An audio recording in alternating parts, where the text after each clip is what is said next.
అందరికీ నమస్కారం అండి. ముఖ్యంగా నెల్లూరు జిల్లా రైతు సోదరులకు అందరికీ నా నమస్కారం. నేను రవిచంద్ర ప్రసాదు. నేను వ్యవసాయ శాఖలో గత 30 సంవత్సరాల నుంచి పనిచేయడం జరిగింది. ప్రస్తుతం ఈ ప్రకృతి వ్యవసాయంలో నేను రీజనల్ టెక్నికల్ కోఆర్డినేటర్‌గా పనిచేయడం జరుగుతా ఉంది. ఈ సందర్భంగా ఒక ముఖ్యమైన విషయాన్ని రైతు సోదరులందరికీ తెలియజేయాలని ఈ వీడియో చేస్తున్నానండి. నాకు ఈ 30 సంవత్సరాల ఈ జర్నీలో చాలామంది రైతులు, వేల మంది రైతుల్ని నేను విజిట్ చేయడం జరిగింది. వారి అనుభవాలను కూడా తెలుసుకోవడం, నాకున్న అనుభవాన్ని వారికి పంచిపెట్టడం జరిగింది. సో అలాంటి ప్రయాణంలో ఒక నాకు నచ్చిన ఒక మంచి రైతు విడవలూరు మండలము మన్నాదరావుపేటలో ఉన్న మల్లికార్జున గారు.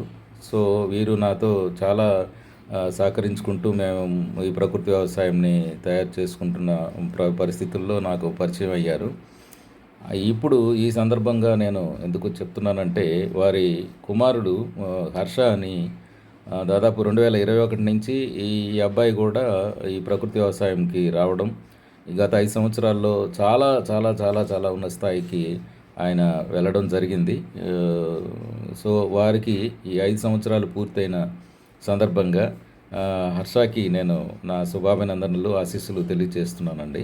ఎందుకంటే చాలామంది పిల్లలు ఏదో పెద్ద పెద్ద చదువులు చదివి ఎక్కడికో వెళ్ళి ఏదో పెద్ద ఉద్యోగాలు చేసి బాగా సంపాదించుకోవాలని వెళ్ళిపోతున్న తరుణంలో నాకు నచ్చిన విషయం ఏంటంటే, ఇక్కడ ఈ అబ్బాయి హర్ష అనే అబ్బాయి ఈ బీటెక్ కంప్లీట్ చేసి ఒక మంచి ఉద్యోగం, లక్షల్లో ఉన్న ఉద్యోగాన్ని వదులుకొని కేవలం తన తండ్రి చేస్తున్న వ్యవసాయాన్ని ఎంచుకొని దాని తండ్రికి సహకరించాలి, తండ్రితో పాటు నేను కూడా వ్యవసాయం చేయాలి అని రావడం అనేది ప్రధాన అంశం. అందులో కూడా ఈ ప్రకృతి వ్యవసాయం చేయాలి అనే ఆలోచన రావడం అనేది, అబ్బాయి అంత పెద్ద చదివి కూడా ఇలాంటి ఆలోచన అతను రిటర్న్ అయ్యి ఇప్పుడు వచ్చి గ్రామంలో తన తండ్రికి సహకరిస్తూ, తండ్రితో పాటు ప్రకృతి వ్యవసాయం చేస్తూ అనేక శిఖరాలు, ఉన్నత శిఖరాలని ఆయన అందుకున్నాడు. మంచి అవార్డ్స్, రివార్డ్స్ కూడా తీసుకోవడం జరిగింది. ఈ రోజున అతను చాలా మంచి మార్కెటింగ్ చేసుకుంటూ ఈ రైస్ని ఆల్మోస్ట్ దేశం మొత్తం కూడా వెళ్ళిపోతూ ఉంటాయి ఆయన రైసు.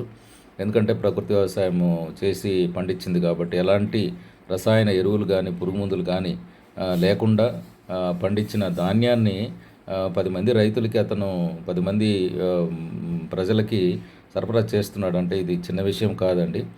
నేను ప్రత్యక్షంగా వారి పొలాలకు వెళ్ళి చూశాను. కాకపోతే మేము మా ప్రకృతి వ్యవసాయం రకరకాలుగా మనం ప్రకృతి వ్యవసాయం చేయొచ్చు. ఏదేమైనప్పటికీ మనకి ప్రకృతి వ్యవసాయంలో గోల్ ఒకటి ఖర్చులు తగ్గించాలి. ఇవాళ 45,000-50 వేల రూపాయలు ఖర్చు పెడుతున్నారు ఎకరా వరి పండించడానికి. బట్ అది ఎంత తగ్గించుకుంటే అంత మంచిది. ప్రకృతి వ్యవసాయంలోనే మీకు ఇది వీలవుతుంది. దాన్ని మనం దాదాపు 15,000కి తగ్గించుకునే అవకాశం ఉంది. అలాగే మేజర్గా భూమి ఏంటంటే, ఈ రసాయన ఎరువులు వాడి అది ఇప్పుడు చౌడుదేలిపోయిన పరిస్థితుల్లో దాన్ని మళ్ళీ రీజనరేట్ చేయాలంటే ప్రకృతి వ్యవసాయం ఒకటే మార్గం. మూడవది వాతావరణం కాలుష్యం. మీరు ఇప్పుడు ఇవాళ చూస్తున్నాం, సూపర్ ఎల్ నినో ఇలాంటి వైపరీత్యాలు చూస్తున్నాము. ఇలాంటి వాటికన్నిటికీ కూడా ఈ వాతావరణంలో కలిగే మార్పులన్నిటికీ కూడా కారణము మనం చేస్తున్న ఈ రసాయన వ్యవసాయమేనండి. ఇది గమనించాలి. సో ఈ రసాయన వ్యవసాయం నుంచి మనం ఎప్పుడు బయటపడతామో మన వాతావరణం బాగుంటుంది. అన్నిటికీ మించి మనం పండించే పంటలు మనం తినడానికి యోగ్యంగా ఉండాలి.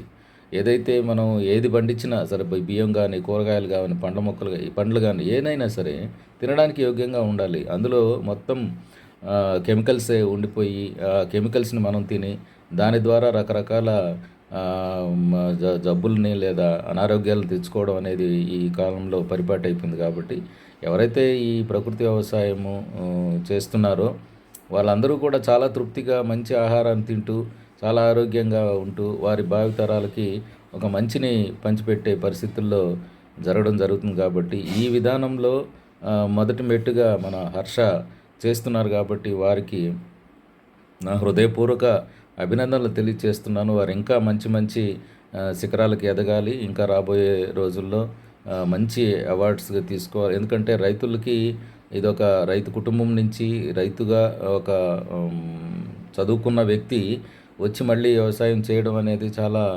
ఇంపార్టెంట్ అండి. రాబోయే రోజుల్లో అందరూ వ్యవసాయాన్ని వదిలేసేసి ఎక్కడో వెళ్ళి ఎక్కడో ఉద్యోగాలు చేసుకుంటామంటే మరి ఇంతమంది జనాభాకి మనకి పోషించాల్సిన అవసరం రైతుది కాబట్టి, అలాంటి రైతులు నేను చాలామందిని చూశాను. చాలామంది రైతులకు గూడా సలహాలిచ్చాను. మీలో ఉన్న సంతానంలో కనీసం ఒకరిని ఈ వ్యవసాయం వైపు మీరు మళ్ళించండి. వ్యవసాయం చేసేటట్లు చూడకపోతే భావితరాలకి ఈ ఏదైతే మనకు ఆహార పదార్థాల సరఫరా అనేది ఉంటుందో అది చాలా కష్టతరం అవుతుంది.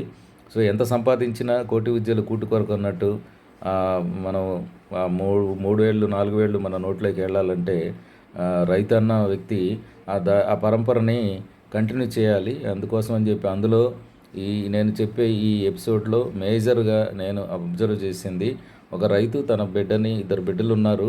ఇద్దరు బిడ్డల్లో ఒకరు చదువుకొని ఉద్యోగం చేసుకున్న, ఇంకొక బిడ్డని వ్యవసాయ పరంలోకి దించడం, అందులో ప్రకృతి వ్యవసాయంకు దించడం అనేది చాలా చాలా చాలా గ్రేట్. అందుకని నేను చాలా సంతృప్తి పడుతున్నాను ఈ అబ్బాయిని అభినందించడానికి. సో, ఆయన ఇంకా మంచి శిఖరాలను అందుకోవాలని ఈ 5 సంవత్సరాల వారోత్సవాలని చేసుకుంటున్న హర్షకి నా శుభాభినందనలు తెలియజేసుకుంటూ సెలవు తీసుకుంటానండి. ఇట్లు రవిచంద్ర.